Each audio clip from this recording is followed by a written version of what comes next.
We're at the old Boatworks location here along South Beach Street. This is a hidden treasure, and joining us is Rick Tinsley. He is the founder of the Maritime Project, Daytona Maritime Project. Thanks for joining us. Well, you're very welcome. This is amazing. I didn't even know it was here. Tell us how this got started. This got started several years ago, actually, with some of the previous owners, and we've had talk, and we all knew that there was a tremendous amount of history here. And about a year and a half ago, my wife, myself, and some of the people around the marina here, we started really digging into this, and every single day turned something new up, it seemed like. And it's been so much fun. It's all kinds of history, from boat parts to pictures. This dates back to World War II, this location, and really a prominent place on the map for the United States. Absolutely. Even pre-World War II, 1903, this had become a thriving industry, part of the Halifax. And what was the impact and importance of what was going on here even back then? Well, this has been an industry that has been here and ongoing and still here today since 1903, 1902, right in that area. And a lot of jobs. It was important to families living here in the Daytona Beach area that were providing security and safety during the war. So very important during the war. We have learned that this was Volusia County's largest employer through the war, which that kept people from having to leave Daytona. They had jobs here. Very patriotic people, I might. Talk about the jobs. They were physically building boats. Physically, they were tradesmen. We needed tradesmen back then to physically build these boats. There was a demand for these boats because we couldn't build the steel ships fast enough. So we became one of the contractors for the government, and we built 17 110-foot subchasers here. We built 106 Army Air Rescue boats here, and we built a whole, we don't know the exact number, 40-foot rescue boats here.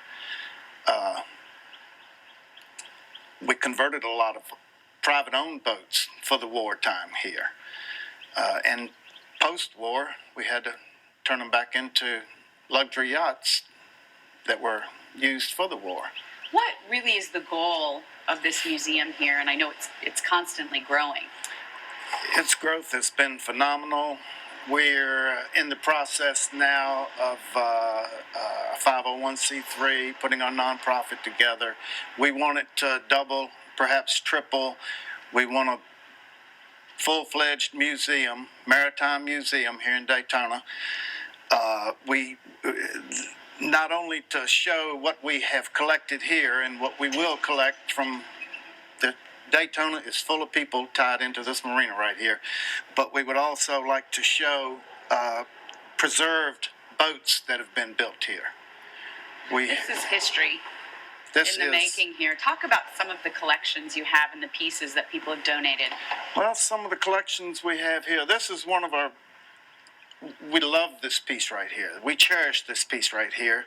This was done by a 12-year-old, Maddie Egberg, that, like I said, so many people have gotten involved in this project. Well, a 12-year-old was one of them, and what she has turned out here is absolutely unbelievable. We're so very proud of this piece. And preserving the history is a passion for you. Oh, we just, our learning, there's a lot of people, and every one of them's learning curve is straight up right now. Why is it so important to you to preserve the history of this marina, the boat works, and everything that came along with it up until today? Well, it started out as a short 2-page letter for my boss, letting him know a quick history, of the marina. And from there, it went to meeting captains that have had boats here for up to 50 years ago. And then finding out boats, presidential yachts, spent time here. They were worked on. They were redone here, rebuilt here. And then it just went on and on and on. A lot of high-profile people, including high-profile in our community as well. tremendous amount.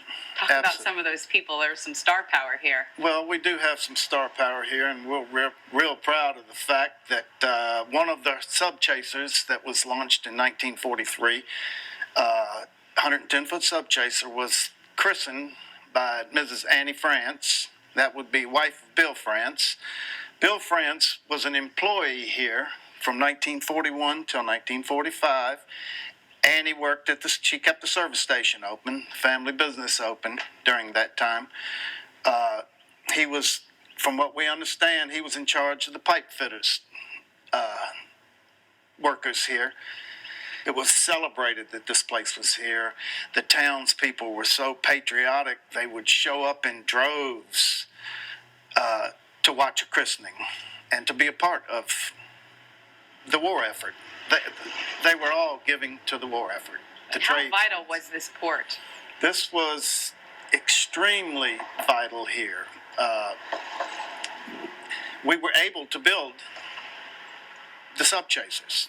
That was a need. The United States government had a need for sub-chasers, and we were able to pacify that need. And I know this museum expands out towards the marina. You've even got some old-time boats out there. Talk about some of those, and I know you're working hard to preserve them. We've got one boat that is our treasure, if you will.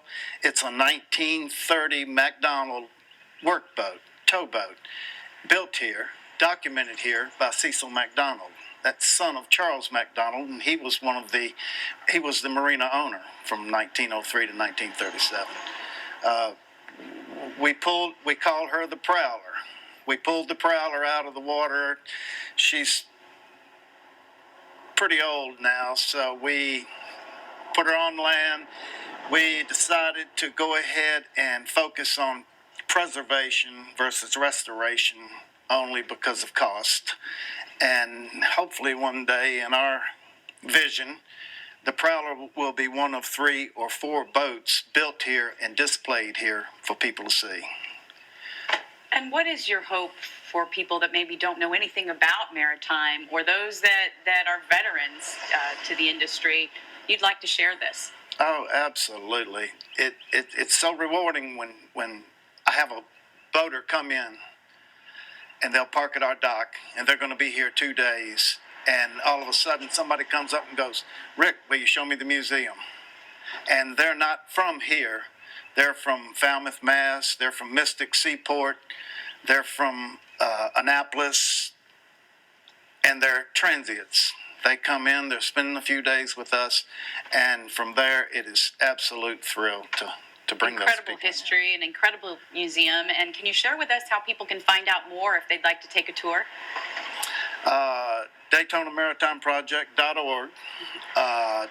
We have a phone number that they can call. I will give a tour. I usually say 24/7, 7 days a week, if somebody wants the history. I love giving history lessons. Amazing, an amazing museum. Thanks so much for sharing this with us today, Rick Tinsley. We appreciate your time, and good luck to the expansion here. Well, thank you very much.